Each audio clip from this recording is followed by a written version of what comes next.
Picture this. The year is 1808. You're standing in Virginia watching your daughter walk toward a cabin. She's 14 years old. She's crying. You can't move. If you move, you'll be whipped. Or worse. A white man is waiting at the cabin door. He's 32 years old. His name is in a ledger. Your daughter's name is next to his. With a date. Tonight's date. This isn't random violence. This is what plantation owners called stock improvement. And it was documented, recorded, maintained in ledgers that still exist today. Here's what they don't teach you in school. After 1808, when Congress banned the importation of enslaved people from Africa, American slavery didn't decline. It adapted. It became a breeding industry.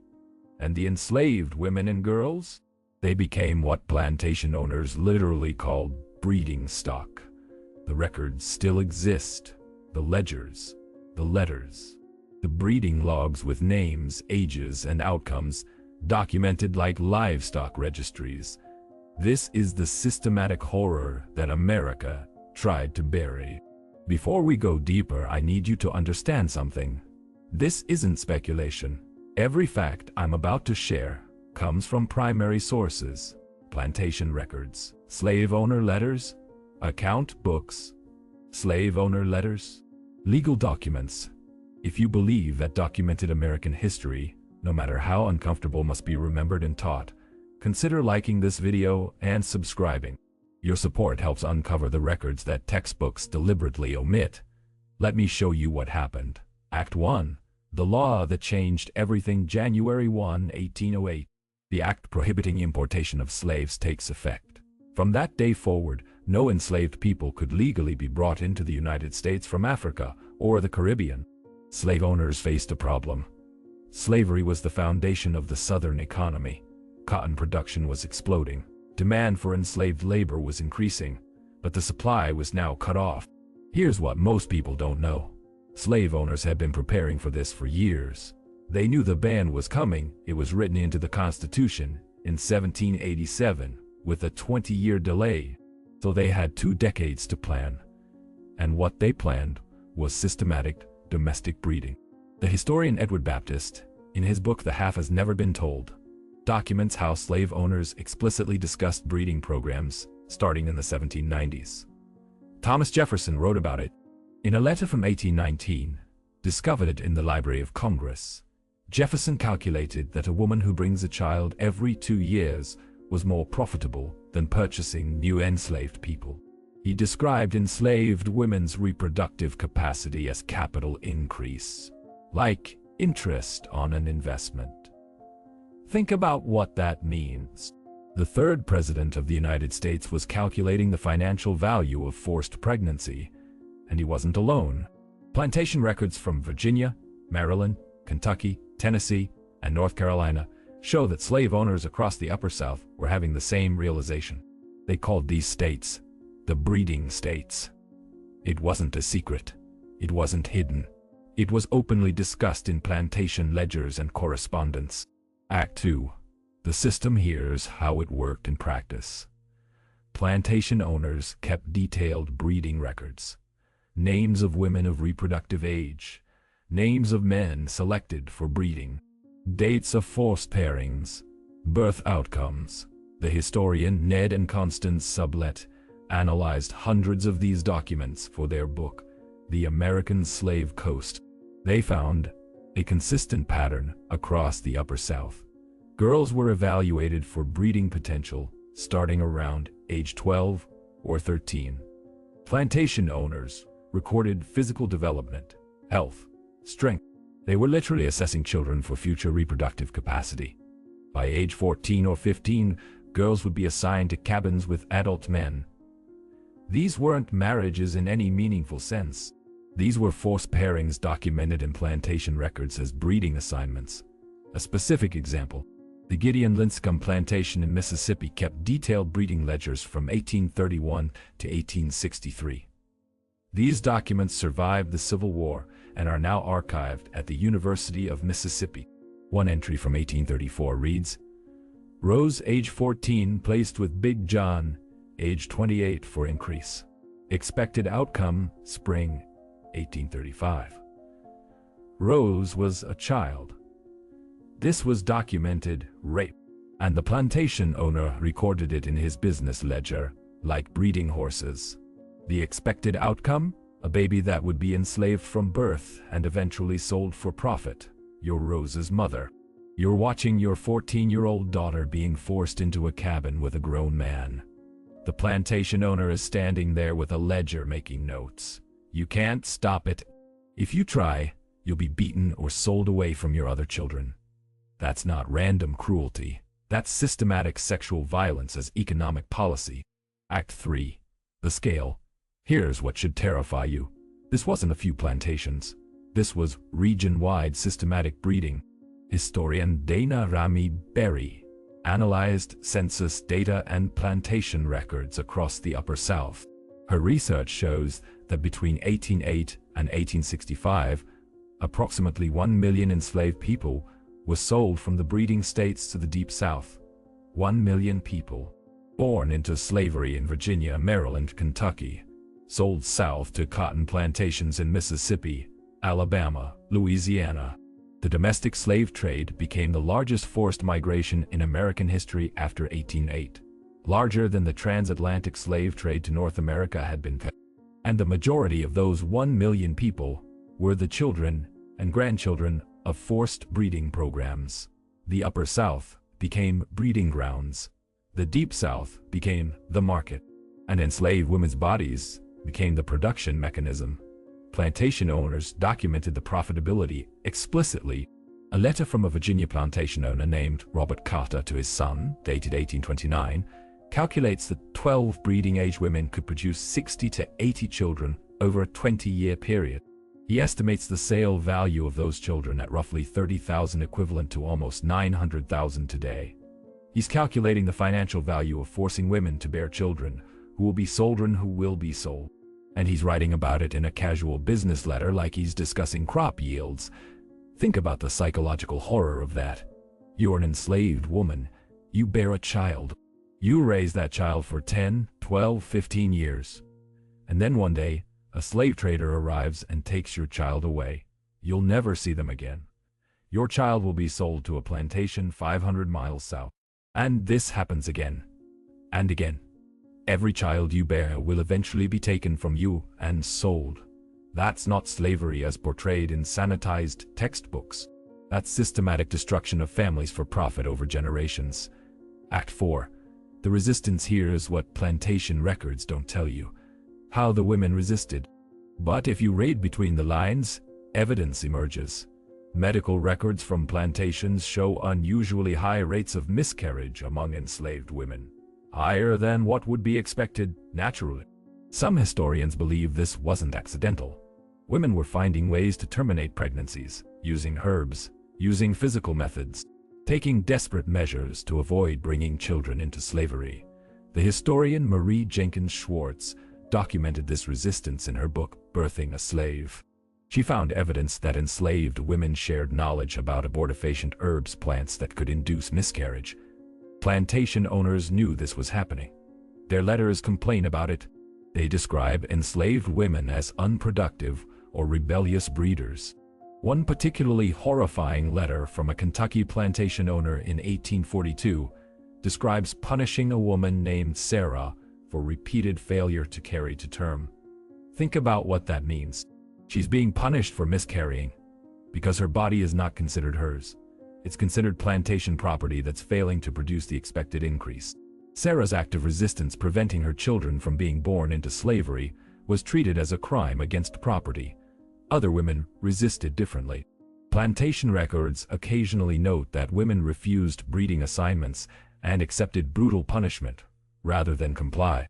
A South Carolina plantation journal from 1835 describes a woman named Patience who refuses pairing with Jim, accepts 10 lashes daily rather than submit. Patience endured daily whipping for weeks rather than be forced into a breeding assignment. Eventually, according to the record, she was sold to a slave trader as unmanageable, which meant she would be sold farther south, torn from whatever family she had, punished for refusing to participate in her own exploitation. But she refused. She accepted horrific consequences rather than submit. That's not passivity. That's resistance with full knowledge of the cost. Act 5. The documentation they tried to erase after the Civil War. Many plantation owners destroyed their breeding records. They knew what those documents represented, but enough survived. In archives across the South, in historical societies, in university collections, the sublets documented hundreds of these breeding ledgers that still exist. The details are horrifying and specific. One Virginia plantation ledger from the 1830s lists 37 women by name with their ages and increase outcome. Next to each name is a number indicating how many children she had borne and how many survived to age 10, the age when enslaved children became valuable enough to sell. One entry reads, Phyllis, age 29, 7 born, 4 surviving to working age, 3 sold, 1 retained for future breeding. Phyllis bore 7 children. 3 were sold away from her. 4 survived to be worked to her. 4 survived to be worked. 1 daughter was being kept to continue the cycle. That's 3 generations of slavery documented in one ledger entry. Phyllis's entire reproductive life reduced to an accounting notation. Another document that survived is even more chilling. A breeding registry from a Kentucky plantation, dated 1855, lists women's names with predicted breeding life expectancy. The calculation was simple. Women were considered prime breeding age from 15 to 35 years old. If a woman could bear a child every 2 years during that period, she might produce 10 children. The ledger literally projects out each woman's potential increase and calculates the total sale value of her expected offspring. You're reading that correctly. Plantation owners were calculating the total financial value of children who hadn't even been born yet. That's not slavery as a labor system. That's slavery as systematic reproductive exploitation for generational profit. If this moment in history doesn't move you to understand how American slavery actually functioned, you might be missing the lesson our ancestors suffered to teach us. Act 6. The breeding farms. Some plantations specialized.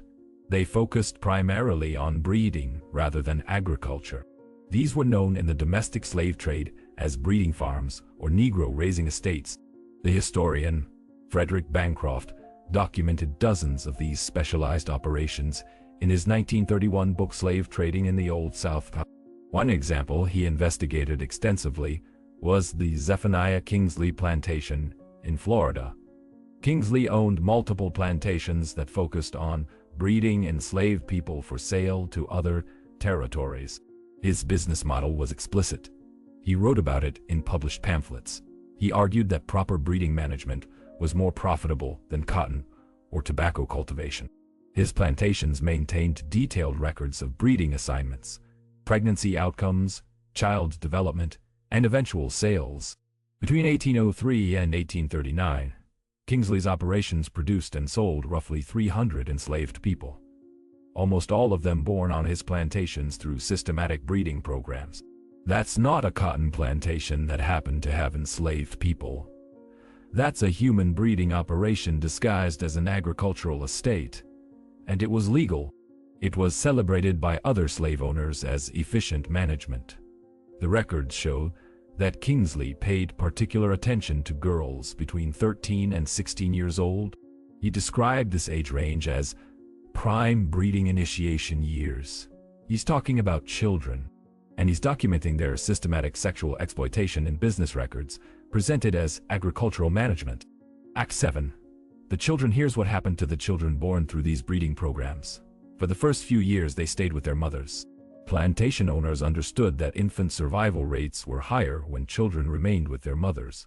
But around age 8 to 12, the children would be evaluated. Plantation owners assessed their size, strength, health, temperament, determining their value. The healthy ones would be sold, often to slave traders who would transport them hundreds of miles south to cotton plantations. The historian Michael Tadman analyzed slave trader records and found that approximately 25% of all enslaved people sold in the domestic trade were children under age 15 separated from their parents. 25%. 1 in 4.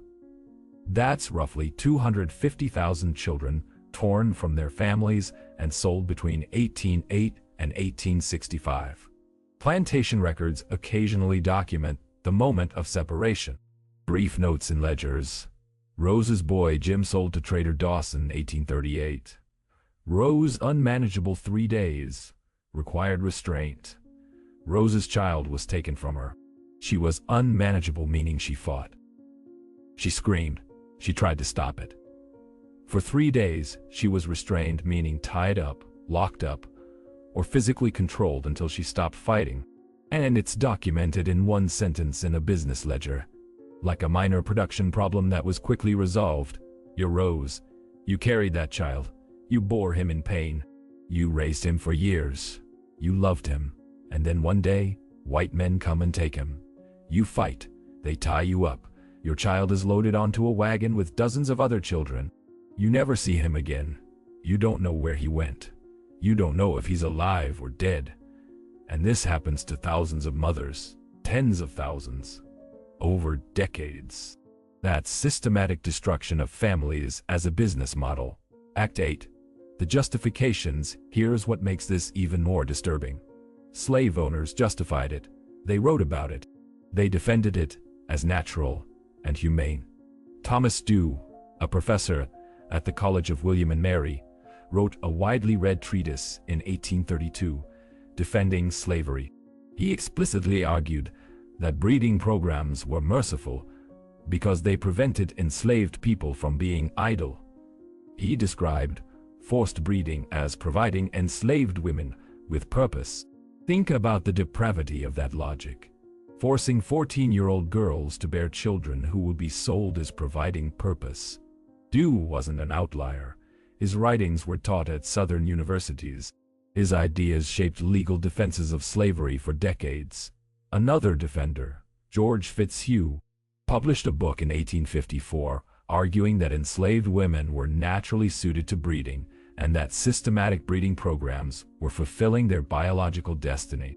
These were educated men at prestigious institutions, creating intellectual justifications for systematic sexual violence and family destruction.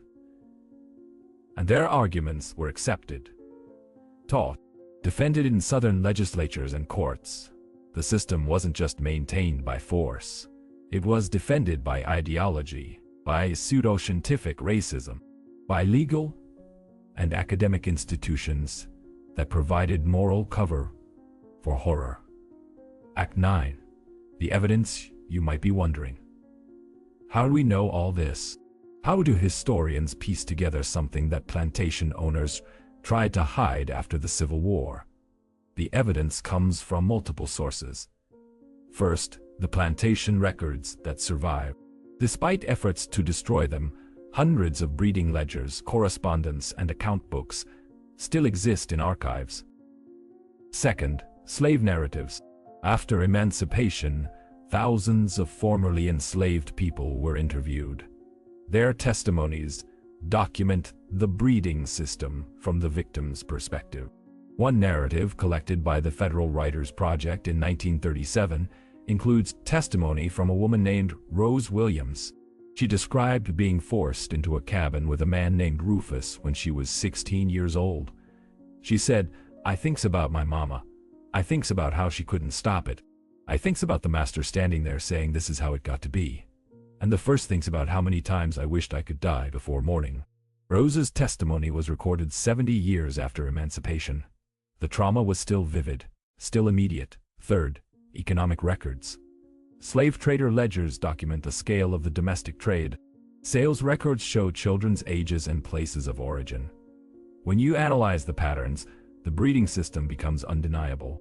Huge numbers of children aged 8 to 15 sold from Virginia and Maryland to Mississippi and Louisiana. Those children weren't captured. They were born in the United States. Born through systematic breeding programs designed to maintain and expand slavery after African importation ended. The economic data proves what the plantation records document and the narratives describe. This wasn't random. It was systematic, calculated, maintained for generations. Act 10. What happened after? You might assume the Civil War ended this horror, and legally, it did. The 13th Amendment abolished slavery in 1865, but the psychological and social damage continued for generations. Families that had been torn apart during slavery spent decades trying to find each other. Newspapers in black communities after the Civil War were filled with advertisements. Searching for my mother, Rose, sold from Virginia to parts unknown in 1842 too.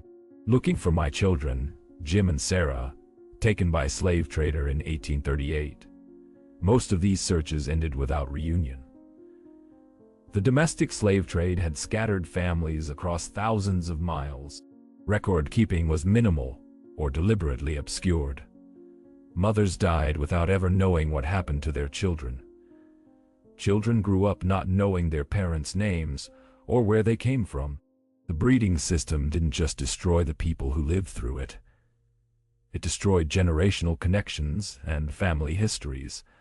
And American society never fully reckoned with it. There was no truth and reconciliation process, no systematic documentation of what happened, no national acknowledgement. The breeding ledgers were hidden in archives. The slave narratives were collected but not widely taught. The economic analysis wasn't done until decades later. For generations, Americans were taught a sanitized version of slavery that omitted the systematic sexual violence and family destruction at its core. Even today, many textbooks describe slavery primarily as a labor system. They mention family separation as an unfortunate side effect. They don't describe systematic breeding programs. They don't explain that enslaved women's bodies were exploited for reproductive capacity. They don't teach that plantation owners calculated the financial value of forced pregnancy, because that truth is too uncomfortable, too horrifying, too clear an indictment of the economic and social systems that millions of Americans participated in and profited from.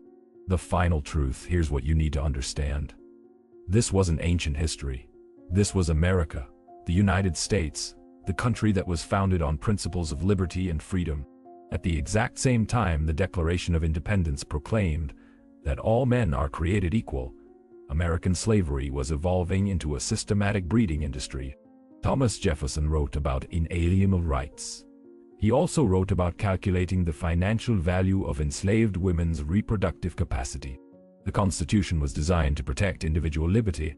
It also included provisions that protected slavery and delayed the end of African importation by 20 years, giving slave owners time to prepare domestic breeding systems.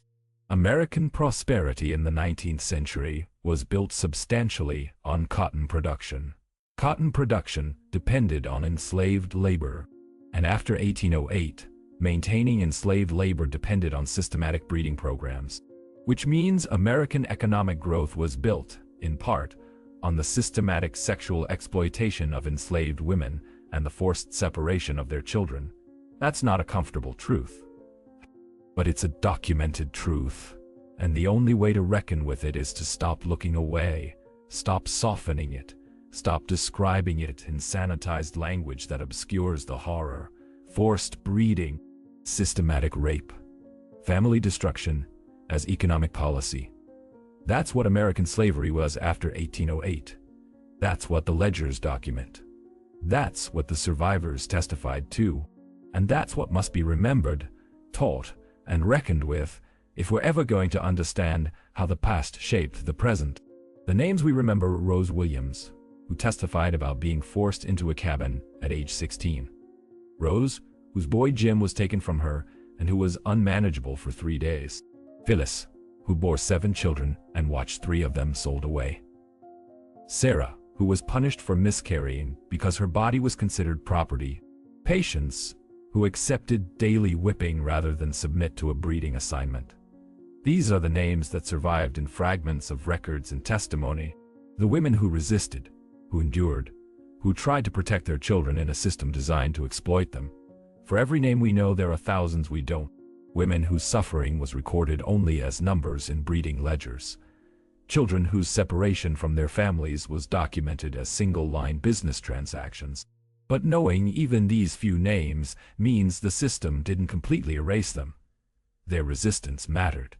Their refusal to be reduced to breeding stock mattered.